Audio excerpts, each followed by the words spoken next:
Me llamo señorita Boden y hoy vamos a aprender los elementos claves para ser misionero en países hispanohablantes. Particularmente si tu español necesita un poco de ayuda, pero esos elementos va a ayudarte a ser mejor en tu misión y también en tu español. Vamos. Okay, today we are going to talk about the key elements in being a missionary in a Spanish speaking country, or a Spanish missionary, as I like to call it. So, first thing that a lot of missionaries who I've traveled with who don't speak Spanish very well, one of the biggest roles is that they're afraid to speak because, you know, all those conjugations and words are swimming around in their head and they can't figure out which one to use to express what they want to say. And it's like, oh, I understand it, but I can't speak it. Oh my gosh. The biggest thing that you can do, the best thing you can do, is to just not be afraid to speak. Whatever is in your head, whether it's completely wrong and makes absolutely no sense, you should still say it and not be afraid to say it as long as it's nothing offensive, so that you can at least be attempting to communicate. The biggest thing is that you are trying. Um, a lot of people, when you're out there trying to spread the word of Christ, they are people who are, they're experiencing hard times, things are not going well in their lives. So to see someone really trying to help them and spread the word to them, it really means a lot to them. To see you, a gringo or gringa, trying to relate to them in the biggest way possible, which is through language. And they'll speak back to you, even if you don't really know how to speak. They'll still be speaking to you. So try to speak back. Don't be afraid. Don't be afraid to speak bad Spanish. Use hand gestures and body language to communicate. If there is something you're trying to express and you don't know quite how to say it, try to use hand gestures. Try to use body language, something to help you communicate the ideas that you're trying to get across. That is huge.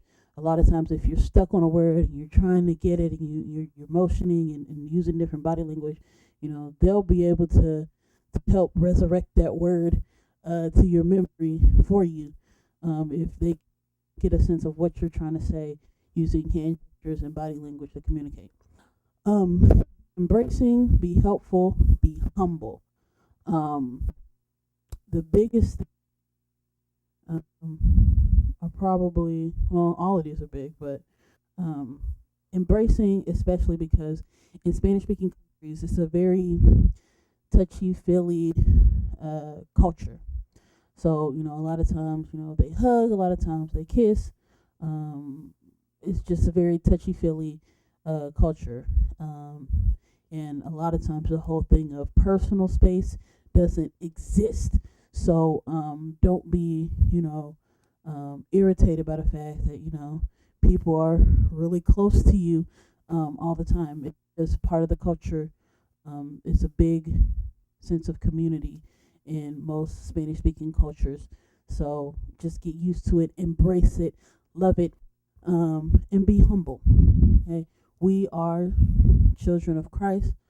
Humility is key in us being Christians. We have to be humble. God detests pride, so being is key. Even when you're helping other people doing mission work, you have to be humble, or it basically just destroys the whole purpose of being a missionary. It's helpful, okay. There's been a number of mission trips that I've been on where people just kind of, they're there almost just to say, oh, I went on a mission trip, and they're not really working and asking, how can I help you, how can I do this, what can I do to help. That needs to be the mentality of any missionary, whether you're going to a Spanish speaking country or to any other country, or even in your own home state or hometown or wherever. You need to be helpful. That's the whole point of being a missionary. The mission is to help people find Christ and to have a relationship with Him, and to with Him and better their lives through that relationship with Christ.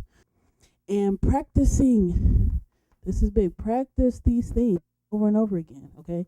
Speaking Spanish, even though you may not know what exactly you're talking about or using the conjugation, don't be afraid to do it. Hand gestures to communicate, using body language to communicate, okay? Being embracing, helpful, and humble. Practice those things over and over again, whether you're out on mission or whether you're at home. These things are key. We're going to get into some basic Spanish phrases and elements for missionaries so that when you come in, you can immediately start speaking your Spanish and not being afraid to speak your Spanish, okay? So we'll get into